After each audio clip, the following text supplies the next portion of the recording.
Hi everyone, Mr. Boltri here, bringing you video 2.4. We're going to be talking about equilibrium and dynamics, two types of problems that AP absolutely loves to ask about. So in this video, we're going to talk about what these two words mean, how to approach problems involving these two concepts, then we're going to run through an example which should hopefully make things make a little bit more sense. So first, what do these two words mean? So you probably remember from biology that equilibrium means things are balanced. In a physics concept, specifically in the forces unit, that's going to mean that the forces are balanced. And we know that from Newton's first law that balanced forces equal constant velocity. So in equilibrium problems, that means the object is going to be moving with a constant velocity. And the number one most common constant velocity that the object will be moving with is going to be 0 meters per second. So if AP ever gives you a problem that is stationary, that we know the forces are balanced, and then that allows us to solve for a whole bunch of forces. Actually, forces being balanced, something being stationary, is such an important concept that there is an entire college course that I took in engineering, College of Engineering 2001. It's called statics. It's for when things are not moving, what is happening with all the forces acting on that object. And it sounds like kind of a boring class, but you can really get so in depth. Like if you think about a bridge, we don't want the bridge to move. So exactly how much force can be acting on that bridge before it starts to move unexpectedly. So equilibrium or statics is a huge field in terms of physics and engineering. Kind of the other side of the coin is dynamics, which dynamic is something that is changing. Specifically in the forces unit, we're probably not going to have the forces be changing, though that is possible. But what might be changing more often is going to be the velocity. This just means that the object is experiencing some sort of acceleration. And then we can solve for the forces there too using Newton's second law. So let's dive right in. If you're given a problem like this, what is the approach? Always the approach is try to get some sort of visual of what's going on. And in the forces unit, the number one most helpful thing that you can do to make sure that you don't make a mistake, don't miss anything, is to always draw a force diagram. Newton's first law can help you here, because if the forces are balanced, then your force diagram should show that the forces are balanced. And you would know because the object is moving in a constant velocity. If the forces are unbalanced, the force diagram can be really helpful in helping you understand in which direction are they unbalanced. Is there more force to the left or to the right? Is there more force up or down? And then that can really guide your path for the problem moving forward.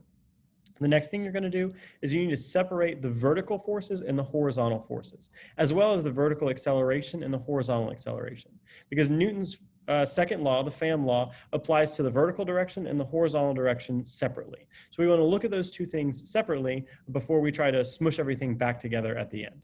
Then we're actually going to apply Newton's second law and start plugging in things to the fan law, F equals ma. And don't forget to use the net force here. And then it's just a matter of solving for the unknowns. So this is kind of hypothetical. Let's run through an actual example. So I did not make this picture, and nor did I think of this problem. A lot of people have thought of this problem. I just stole the picture from the internet. And you'll notice that originally here there was a little present on top of the sled. But I just wanted our first example to be a little bit easier. So I didn't want that additional downward force. So I just put a little box over the sled. So Mary is pulling a 12-kilogram sled along frictionless ice. Again, once we learn more about friction, we can actually do this problem again with, let's say she's pulling it along the snow. But just to keep things simple, let's say it's just pulling along frictionless ice, causing it to accelerate to the right at 2 meters per second squared. So if she's pulling the rope at an angle of 30 degrees above the horizontal, what is the magnitude of the normal force acting on the sled? It might not even be clear right away how her tension force affects the normal force at all, which is why we're going to draw a force diagram. So remember, to do that, to draw the force diagram, don't forget to show your system. So everything that is and is not in the system. For example, if the present was still there, we could maybe draw the system diagram to include the present just to make our problem a little bit simpler.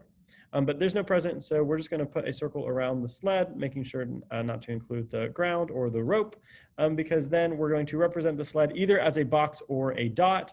I'm going to use the dot here because I've been using the box a lot, and I want you to know that both are acceptable.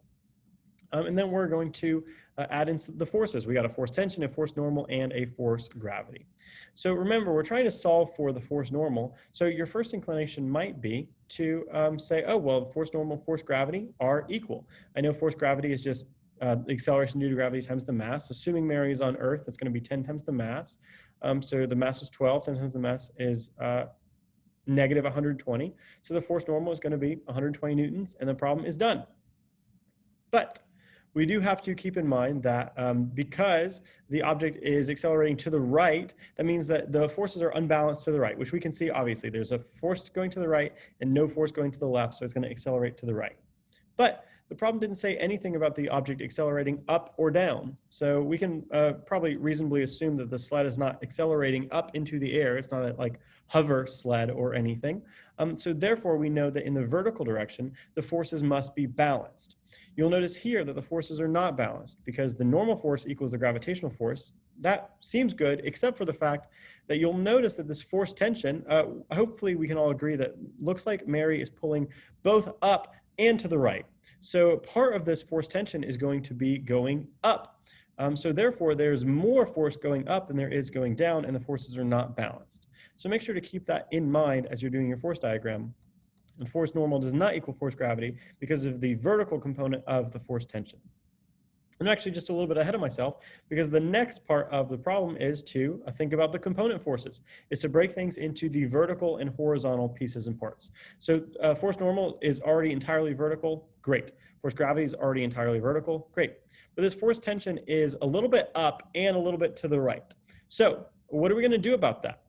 So we need to sort of show how much of it is to the right and how much of it is vertical. And a couple ways that you could do that. You could write it in vector notation with the little pointy brackets and say, okay, well, this is how much is vertical. This is how much is horizontal. This is how much is vertical. But if we want to see it visually, we could just draw it in. So this force tension is made up of a horizontal component and a vertical component. And we could do vector addition to get the overall force of tension. But just know that both the force tension in the horizontal and force tension in the vertical are X and Y. If we vector add these two together, then we get the total force of tension. But it might get a little bit confusing to have the vertical and horizontal components with the force itself on the force diagram. So you really want to choose either the force itself or the vertical and horizontal components. You want to avoid having both of them in a force diagram because then you might sort of double count the force of tension. So for right now, since I'm trying to look at the vertical and horizontal, I'm going to stick with the component forces. And so here we can see that it's clearly unbalanced to the right. And then it looks, I'd have to like get out my ruler, which is why on the AP exam, they're going to give you like grid paper. So if this goes up 2 and this one goes up 3, then force gravity should go down 5, just to show that in the vertical direction, the forces are balanced. And there I have broken it into vertical and horizontal components. Now what I want to do is I want to apply the Pham law. So the net force, or the sum of the forces in the horizontal, equals the mass times the acceleration in the horizontal direction, and then same for the vertical direction. So in this dynamics problem, you'll notice that the acceleration in the x direction is non-zero. But in a statics problem or equilibrium problem, both the acceleration in the horizontal and vertical direction are both going to be 0. So basically with a statics problem, it's exactly the same as this, except you just know that the forces are always going to be balanced. So the acceleration is always going to be 0. All the forces in the vertical direction and the horizontal direction are all going to need to add up to 0. So I chose this dynamics problem because it's slightly more interesting, because I know the acceleration in the x direction is 2. So I know that the force tension, which is the only force in the x direction, has to equal the mass times 2. And then all the forces in the vertical direction are all going to need to add to be the mass times the acceleration, which is 0 in the vertical direction. So they all need to add together to be 0. And notice here that I don't have a negative sign on the force gravity because I'm assuming that that force gravity is going to be negative. But in problems, one huge, super important thing is to make sure you're keeping track of the signs of different things. Force normal is up, so it's going to be positive. Force tension is up, so it's going to be positive. Force gravity is down, so it's going to be negative. So just make sure you definitely remember to keep track of the signs in the problem. That is a huge way to lose easy points. And from here, all we have to do is do some substituting and solve. So I know the mass is 12, the acceleration is 2, so the force tension in the x direction is going to be 24 newtons. I know force gravity equals mass times 10, and I know force tension. If I know the horizontal component, I can put it back into my right triangle using the vector addition to find the vertical component. So remember, you see that negative sign shows back up here. The force gravity would mass times the acceleration due to gravity, which is -10 on the planet Earth.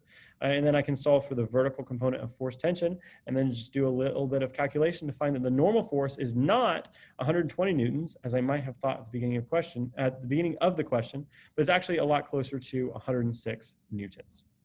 So that was a pretty quick example, and don't worry, I have a lot of practice problems for you for next class, because like I said, AP loves to do these problems. Specifically, in the multiple choice section, they love to do equilibrium problems because it's really easy for them to just give a problem that is not moving or moving with a constant velocity.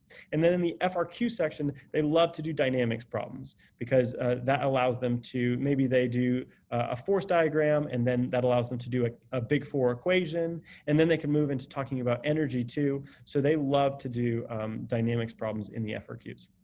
We're going to practice all of these questions in our next class, and then in all of our classes moving forward, because this is really the heart of Unit 2.